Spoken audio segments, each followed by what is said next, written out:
The PlayAction Podcast is fueled by Picasso's Pizza, where every night is pizza night.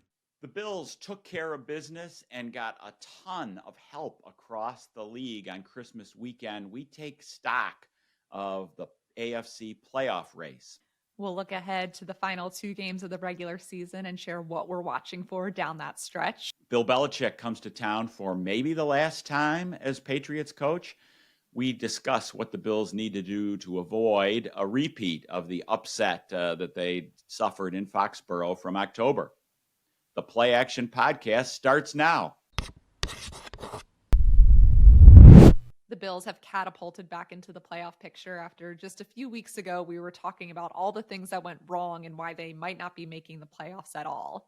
They were at one point 15% chance that they would make the playoffs. Now it's back up to 89 from the New York Times. Mark, how are they doing this?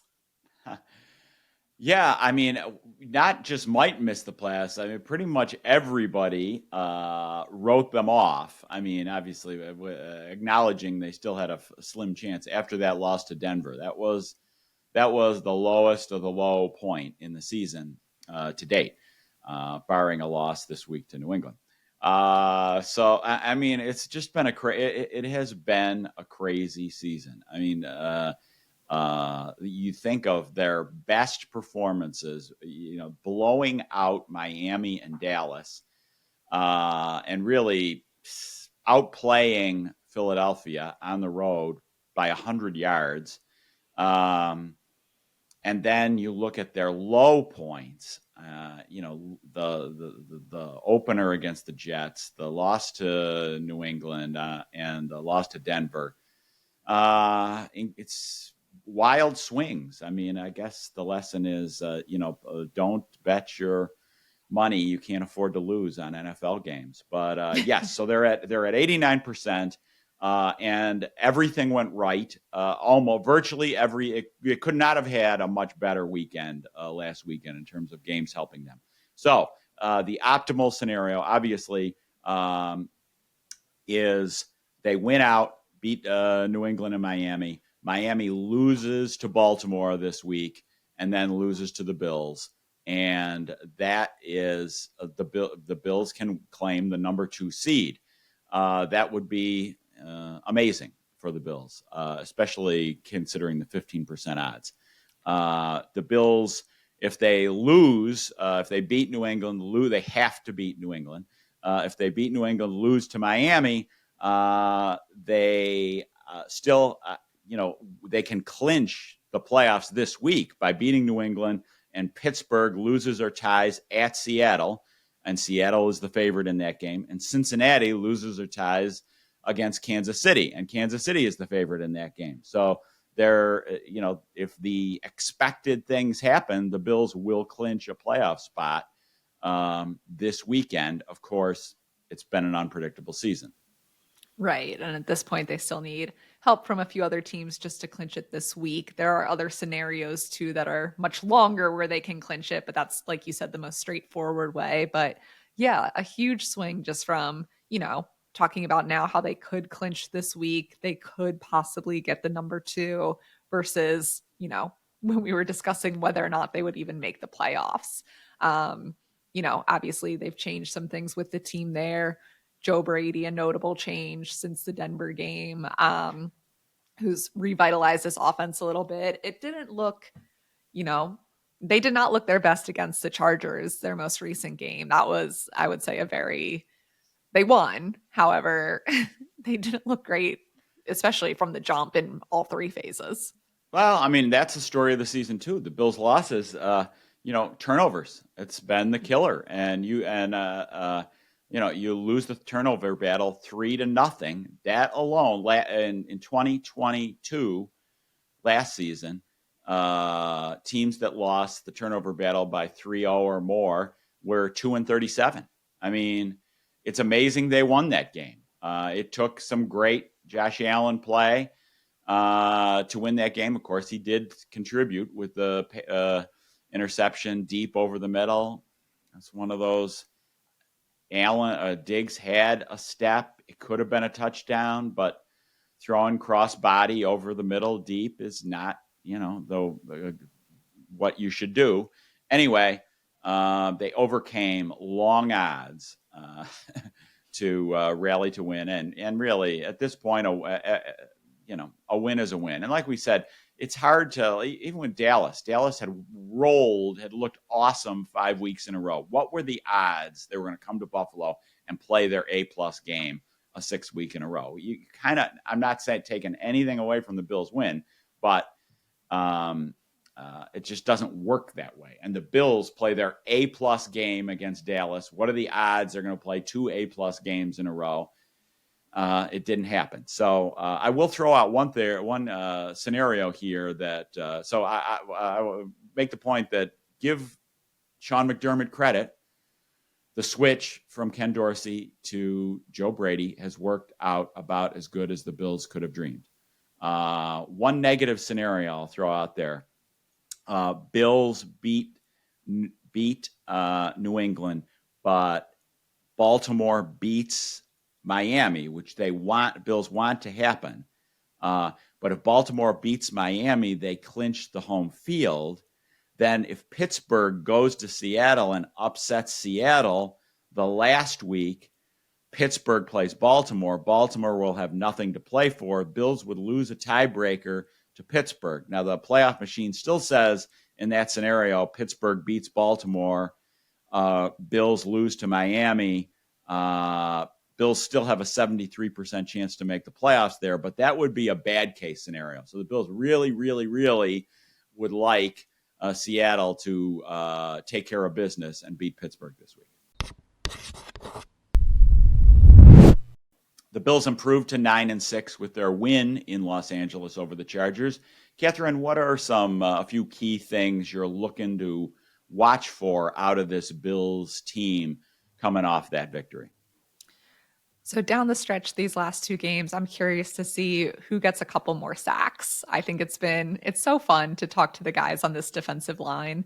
Ed Oliver, who had a critical sack to basically seal the game against the Chargers, hit his incentive, talked about how he was going to do additional Christmas shopping for his family, and it wasn't going to be there in time. He made that very clear so that no one was expecting more gifts on Christmas itself, but he was going to get some extra gifts afterwards. But these guys are so fun to talk to.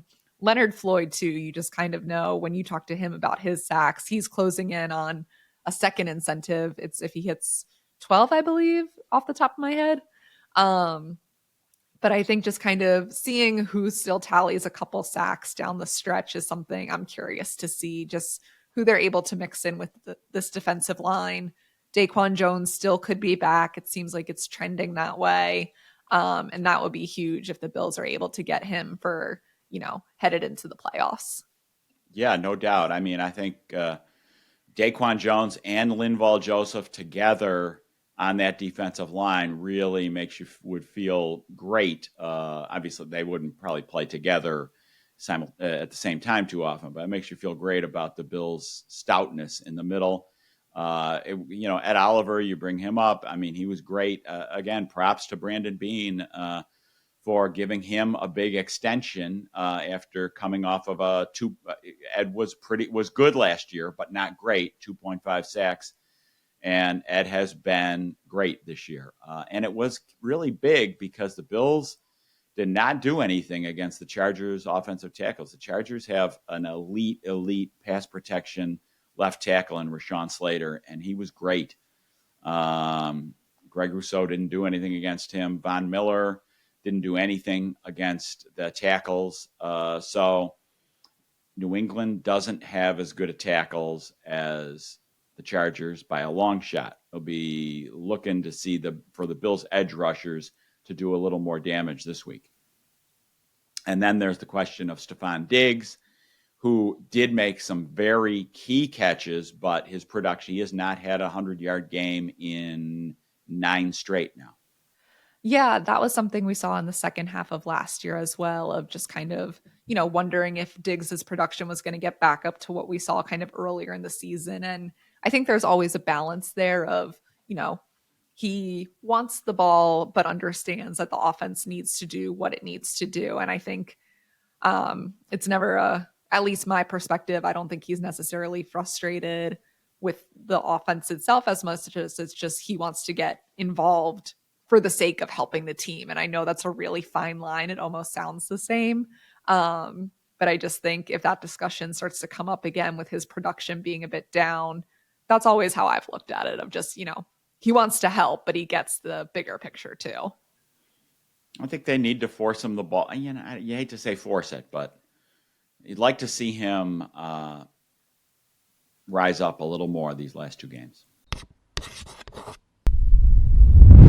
The Bills now host the 4-11 New England Patriots this Sunday in Orchard Park. The Patriots are coming off of a win, but they've been messy this season. They obviously did log the one win over the Bills earlier in the season, which we mentioned earlier in the podcast. But I don't know, Mark, what do you make of their team? They're not good, but they are somewhat competitive at times. They're not a good team. They are not a good football team. However, as this season, if we have learned anything from this season, it's that the Bills can't take anything for granted. Yes, the Bills lost in New England. Mac Jones' finest hour. You can't stop him. You can only hope to contain him. The Patriots, on the upside, they have the number 2 run defense in the league. Their offense is 32nd in scoring, yet the defense has held them in most games. Held them in against the Chiefs. It was a competitive game. The Patriots are number 8 in yards allowed, number 2 in run defense, and a typical New England big, beefy, stout front five. So this is not going to be. You could easily imagine the Patriots defense keeping this game close. It's what they've done all season. It's what they did against the Bills in the first game. So, the Bills there's no excuses. But I'm done picking the Bills to, blow out teams. I'm done with that. Okay. I've been burned by picking that a few times, as recently as this past week against the Chargers. But yeah, I think to our earlier discussion of how, sometimes you have an A+ game, then you don't the next week. I don't know. I can see them having a big cathartic game this week. Kind of on the flip side, I think there's also, a lot of swirling discussion around Bill Belichick. What would it mean for Bills to send him with the Patriots out on a loss, at least in Buffalo? Obviously, one more week to go, but I think there's a lot to this game outside of just the playoff implications of what there is. No doubt. I mean, that's a teams. big element. I mean, reading New England press the last month, the tenor of all of the discussion coming out of New England is the Crafts are going to move on from Bill Belichick, and he is 71 years old. He's not going to stop coaching, I don't believe at all, even if he does part ways or get fired. But this could be Belichick's last game in Buffalo, depending on where he goes from here, if he indeed goes somewhere else.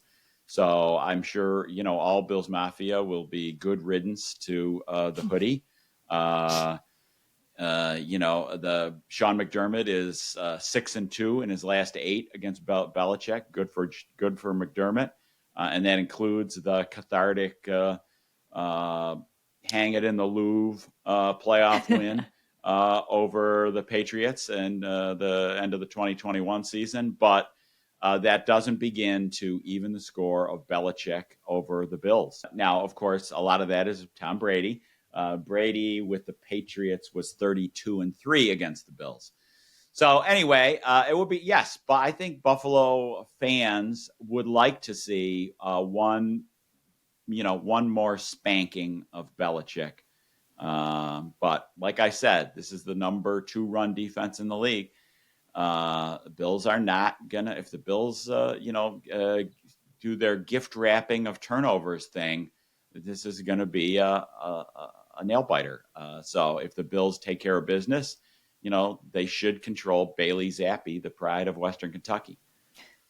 One thing I am most looking forward to this game is its start time at 1 p.m. I think that will be so lovely to finally have again because, yeah, the Bills tend to make it interesting. And for, whether you're watching it at home, at the game, trying to write about it on deadline very quickly, they tend to keep it interesting till the last minute. So whatever happens, let's at least be thankful for a 1 p.m. start. Agreed, 100%. Also on New Year's Eve too, so Bills fans hopefully can enjoy celebration on New Year's Eve that doesn't get spoiled by a Bills colossal toe stubbing. Just on the injury front, obviously the Bills have had big injuries this year, but New England has had more injuries. New England has been devastated by injuries much of the year. I mean, two of their best defensive players, their best pass rusher, Matthew Judon, and their best defensive back, cornerback, Christian Gonzalez, they're still out. They were out the first meeting, of course, but they've had other injuries. They've got injuries along the offensive line, receiver. Ramondre Stevenson, their top running back, has been dinged up. So, and then Mac Jones was benched for a fourth time this season in favor of Bailey Zappi, who has started the past few games and played well against Denver. Of course, Denver, though, fumbled a kickoff that the Patriots recovered in the end zone. So there you go. There's one thing the Bills should look to not do, which is gift wrap a New Year's present to the Patriots. We'll be watching that game and writing all about everything leading up to it. So make sure you're reading buffalonews.com and listening along here, as we'll be back next week to discuss what happened. So make sure you subscribe wherever you get your podcasts.